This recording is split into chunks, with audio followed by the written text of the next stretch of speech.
We are repeatedly told that the current energy crisis will primarily impact the cost of our daily commute and perhaps the price of shipping consumer electronics. Elevated oil prices are seen by many as a temporary macroeconomic inconvenience that the Western middle class simply has to endure for a few turbulent months. But a much darker reality is currently unfolding in the developing world. The foundational layer of the global food system is physically shutting down because it can no longer afford the fuel required to operate. Today, we reveal why a catastrophic diesel shock is about to empty the seafood aisles in your local grocery store. My name is Lewis, and you're watching The Coin Bureau.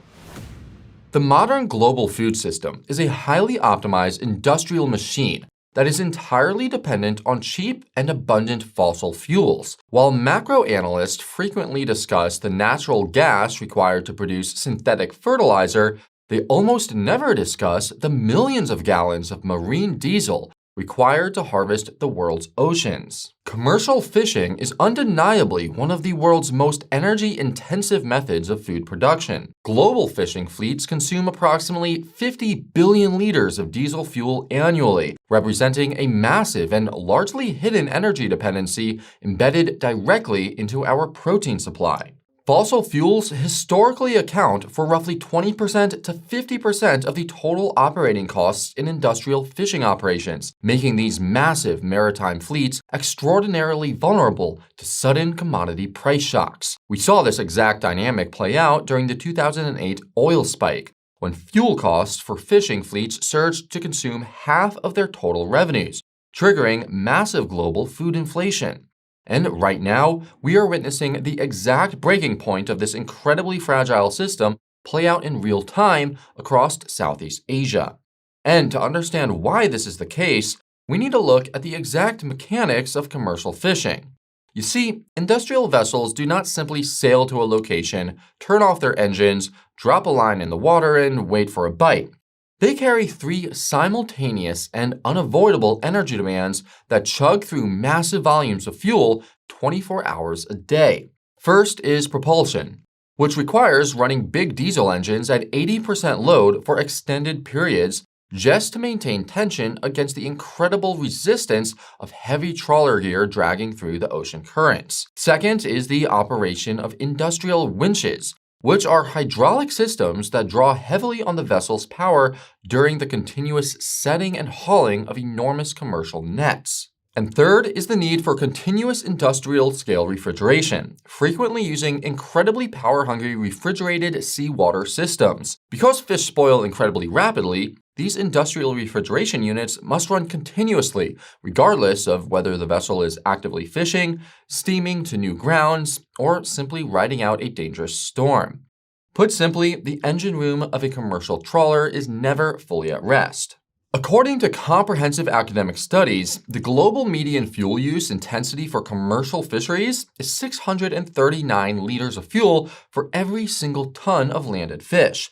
For crustacean harvesting like industrial shrimp trawling, that number can easily exceed 10,000 liters of marine diesel per ton of catch, making it one of the most energy inefficient food production methods in existence. This means that when the price of crude oil spikes, the operating margins of these fleets evaporate almost instantly. And because fishermen sell their catch to dynamic dockside auctions, they cannot simply raise their prices to offset their exploding fuel costs. The market pays what it pays, and the fishermen have to accept those prices. Which brings us directly to the catastrophic situation currently paralyzing Thailand. Following the severe disruption of the Strait of Hormuz since March, global maritime fuel prices have essentially gone parabolic. This triggered a massive derivative shock in refined middle distillates like marine diesel. In Thailand, the retail price of diesel exploded from a heavily subsidized baseline to a record-breaking 50.54 baht, which is $1.56 per liter in early April. Even the tax-exempt green oil specifically allocated for commercial fishers surged past 35 baht or $1.08 per liter, completely destroying the industry's economic viability. The Thai National Fisheries Association has explicitly stated that the absolute maximum fuel price that the industry can sustain to break even is roughly 33 baht per liter. This means that every single vessel leaving a Thai port right now is purchasing fuel at a massive premium above their absolute survival threshold. A standard Thai trawler requires up to 1,000 liters of diesel just to complete one trip, meaning captains are burning upwards of $1,500 in fuel before they even generate a single dollar of revenue. And as a direct consequence of this brutal arithmetic, a silent, industrial-scale shutdown is sweeping across the country. As of early April 2026, approximately 50% of the entire Thai fishing fleet is indefinitely docked. That represents thousands of commercial vessels tied to piers in critical processing hubs like Samut Sakhon, completely paralyzed by the exorbitant cost of energy. Industry officials are actively projecting that after the mid-April Songkran festival, up to 70% of the fleet will be grounded, with potentially only 10% remaining operational by the end of the month. The president of the Samut Sakhon Fishmonger Association recently warned that this fuel crisis is actually more crippling to the sector than the COVID-19 pandemic. And because Thailand's state oil fuel fund has already accumulated a devastating deficit of roughly $1.5 billion while trying to artificially suppress these prices, the government has absolutely no financial buffer left to save the fleet. The desperation has reached such extreme levels that the Thai government is currently investigating the disappearance of 57 million liters of fuel from storage sites, indicating massive hoarding and smuggling operations. But this crisis is not isolated to the developing world, as we are seeing similar paralysis in wealthy Western nations, with roughly half of the highly advanced Dutch fishing fleet currently sitting idle for the exact same economic reasons. The total paralysis of one of the world's most important maritime fleets is exactly the kind of critical macroeconomic shift that traditional financial media completely ignores until it is far too late. And staying ahead of these hidden supply chain failures before they trigger massive consumer inflation is exactly why you need the Coin Bureau weekly newsletter. That is where we share the latest breaking news, provide deep dive alpha, and give you the most important market updates, all pinged directly to your inbox so that you never miss a beat. Whether it is a localized industrial shutdown in Southeast Asia or a massive shift in central bank monetary policy, our readers are always the first to receive the actual data. So sign up today using the link down below or by scanning the QR code on the screen. Now, you might be thinking that a localized shutdown of fishing boats in Southeast Asia doesn't really affect your grocery bill. After all, if wild-caught seafood becomes too expensive, consumers can simply pivot to cheaper proteins like farmed salmon or industrially raised chicken. But that optimistic assumption completely ignores the highly interconnected and incredibly fragile nature of the global agricultural web. Thailand is not just a regional fishing power. It is a critical global processing nexus that operates at the very base layer of the world's protein supply. Every year, massive fleets harvest small, oily forage fish that are ground down into a highly concentrated protein powder known as fishmeal. Boasting a remarkable protein content of roughly 65%, Fishmeal is the absolute highest density, most digestible animal feed ingredient available at commercial scale. The global agricultural industry consumes a staggering 87% of all fishmeal produced worldwide, making it the foundational calorie source for farmed salmon and farmed shrimp. Furthermore, roughly 12% of the global fishmeal supply is blended into commercial poultry feed as a premium protein supplement to dramatically boost growth rates and feed conversion efficiency. But when the Thai fleets remain tied to the docks, the supply of this base-level protein completely collapses, creating a massive supply shock that ripples upward through every single level of the global food chain. We've already seen crisis period prices for fishmeal explode to $1,800 per ton, representing a multiple of 3 to 4 times their historical average. And when poultry and agricultural producers can no longer afford fishmeal, they are forced to scramble for plant-based alternatives like soybean meal. But soybean meal lacks the complete amino acid profile of marine proteins, meaning that farmers have to use significantly more feed to achieve the exact same animal growth. This desperate substitution simultaneously bids up the price of global soybean commodities, creating a compounding inflation trap across multiple agricultural sectors. The cost of raising a chicken rises from 2 directions at once. Either the premium feed itself isn't affordable, or the farmer is forced to buy massive quantities of an inefficient substitute. This means that someone who never eats a single piece of seafood will still watch the price of their chicken and eggs skyrocket simply because a Thai trawler cannot afford to buy marine diesel. And that's just the indirect agricultural impacts of this fleet paralysis. The direct impact on processed consumer goods is arguably even more severe, particularly for Western nations that rely heavily on imported calories. Thailand is currently the world's largest exporter of canned tuna, by both volume and value, controlling between 30% and 40% of the entire global supply. In 2024 alone, they exported nearly 550,000 tons of prepared tuna,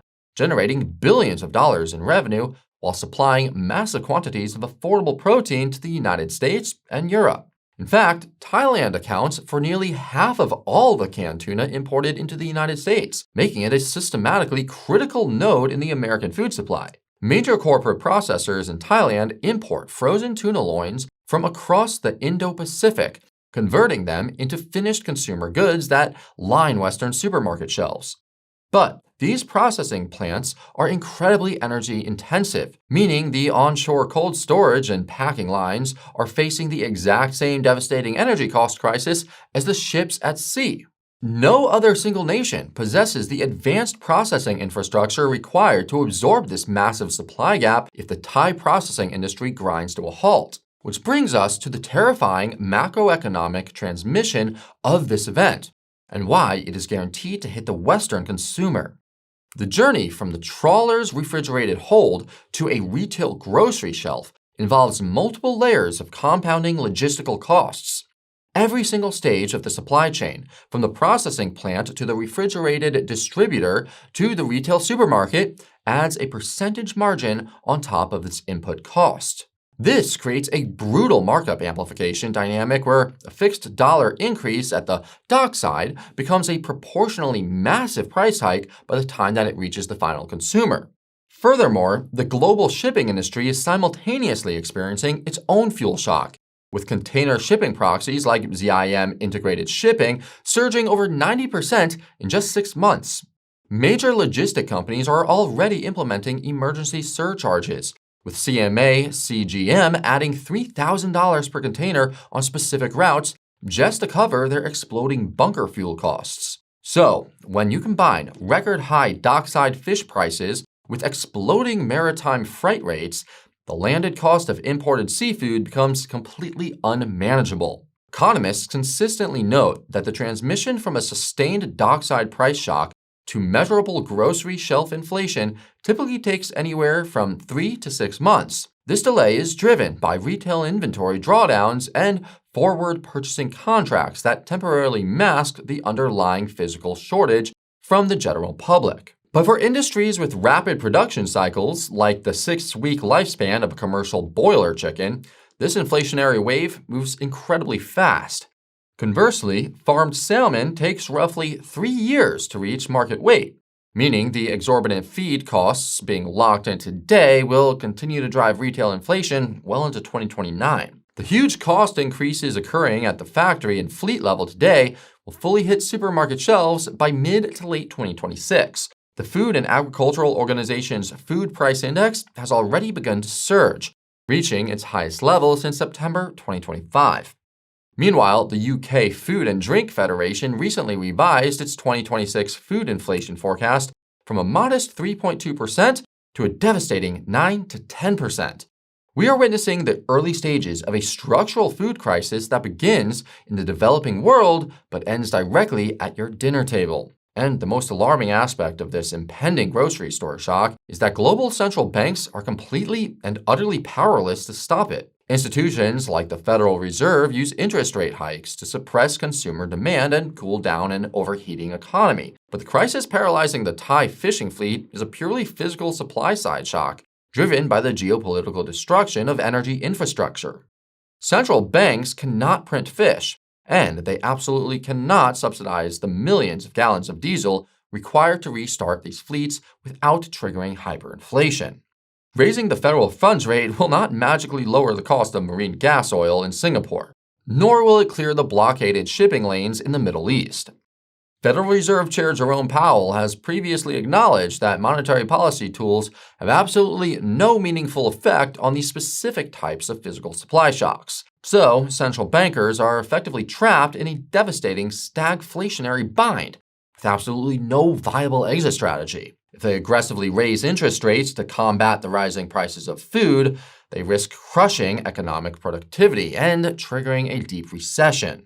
But if they prematurely lower rates to stimulate the slowing economy, they will accelerate the debasement of the currency and drive commodity prices even higher.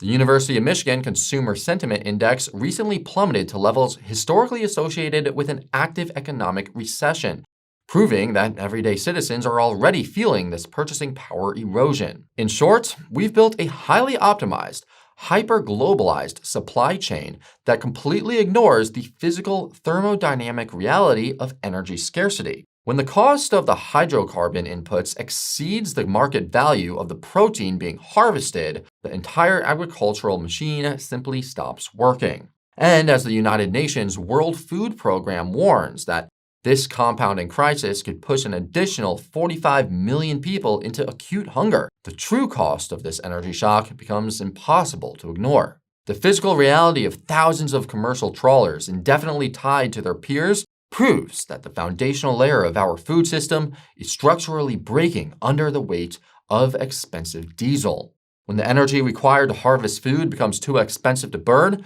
massive global protein scarcity becomes unavoidable. But what's your take on this massive disruption to the maritime agricultural base? Can the global food system adapt to these structural energy shocks by finding alternative harvesting methods? Or are we facing a permanent era of extreme grocery store inflation? Let me know your thoughts in the comments down below.